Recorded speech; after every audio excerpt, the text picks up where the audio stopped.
Bonjour à tous, c'est Aldo du 625 pour une nouvelle vidéo. Je sais pas si vous avez remarqué des fois, mais le temps parfois il passe plus vite. Ouais non mais t'imagines si tout à coup ça t'arrive comme ça dans ta vie de tous les jours, ça passe plus vite. D'ailleurs c'est déjà la fin de cette vidéo.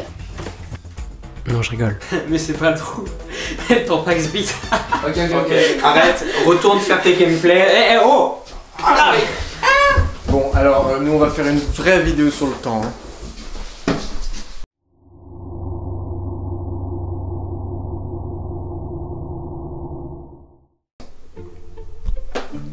Depuis le début de cette vidéo, plusieurs secondes se sont écoulées.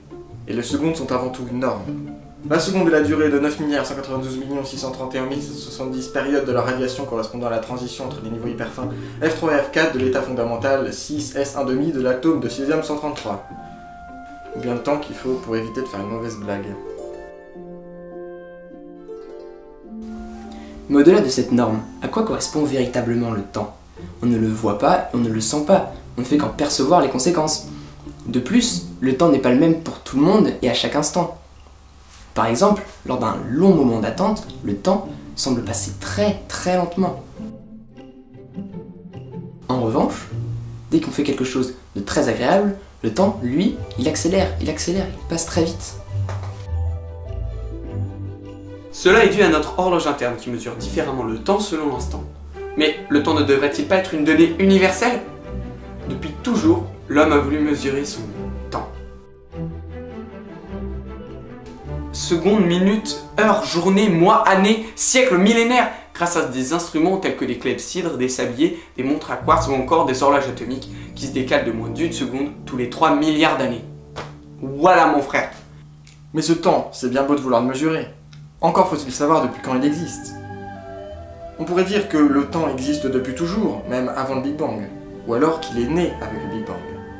Mais il y a aussi une troisième explication, avec le Big Crunch. La théorie du Big Crunch dit que après s'être étendu au maximum selon le Big Bang, l'univers se rétracte, et ainsi de suite, perpétuellement, depuis la nuit des temps. Quoi qu'il en soit, on peut découper le temps en 3 grandes parties. Le passé, le présent et le futur. Que même ce découpage pourtant très simple se complique assez vite. Le passé est passé. Le passé est passé.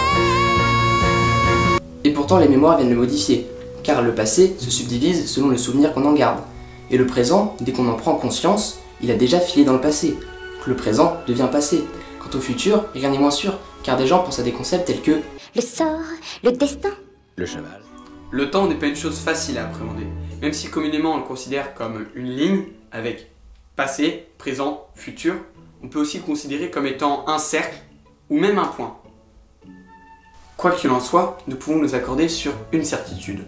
Le temps ne va que dans un sens, vers le futur.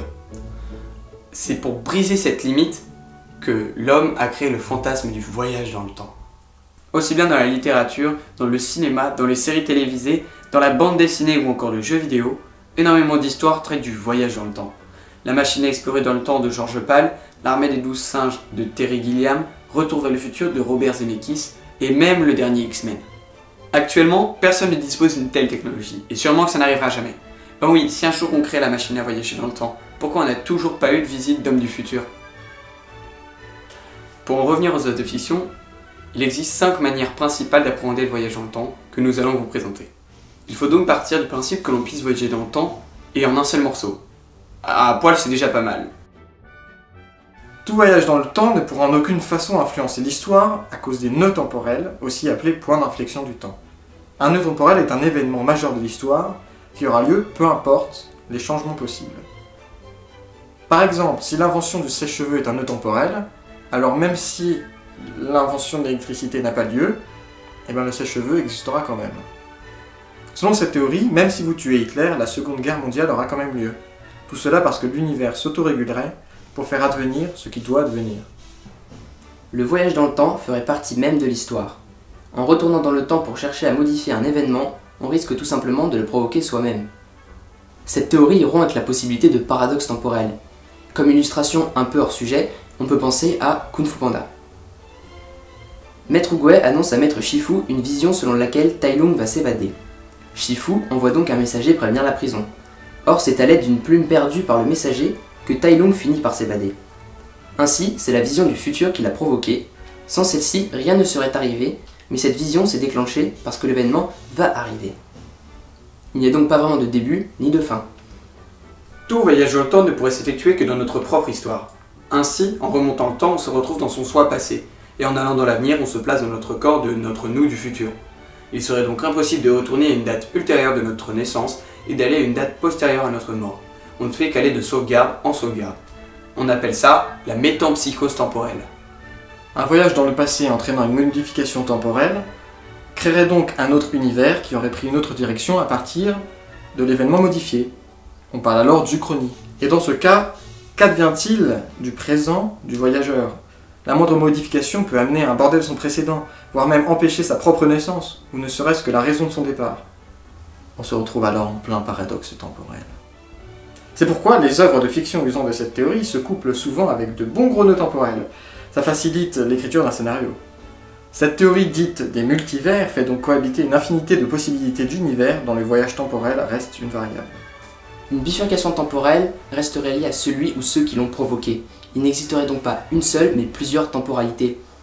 Et le temps continuerait de s'écouler à travers le voyage temporel. C'est le cas dans le Visiteur du futur. Il passe voir Raph après la même période qu'il a passé à voyager dans le temps. Par exemple, il le voit en novembre, retourne dans son époque pendant 2 mois, et revient en 2012 en janvier, alors qu'il pourrait revenir dès l'instant où il l'a quitté, ou même des années plus tard. Le temps garde donc une forme d'uniformisation, et ces modifications ne sont pas immédiates mais prennent du temps à agir. D'où l'exemple des pluies acides. Et c'est pourquoi même il n'existe qu'un seul double du futur, qui suit sa propre ligne temporelle, alors qu'il devrait en exister au moins un pour chaque seconde. Le temps reste donc une notion très abstraite. C'est pourquoi certains physiciens vont même jusqu'à réprouver son existence. Quoi qu'il en soit, le temps n'est pas une dimension comme une autre. On ne peut pas s'y déplacer comme on veut. On peut seulement en percevoir les conséquences, comme une tasse qui se brise ou une fleur qui se fane. C'est pourquoi il est toujours plus passionnant d'aborder le sujet du voyage dans le temps dans des œuvres de fiction. Mais pour finir, On a beau faire des théories de ouf sur les voyages dans le temps, au final personne n'y comprend jamais rien à ces trucs-là. Every time that she shines in the wake of a storm, heavy clouds in her eyes. I'll be back.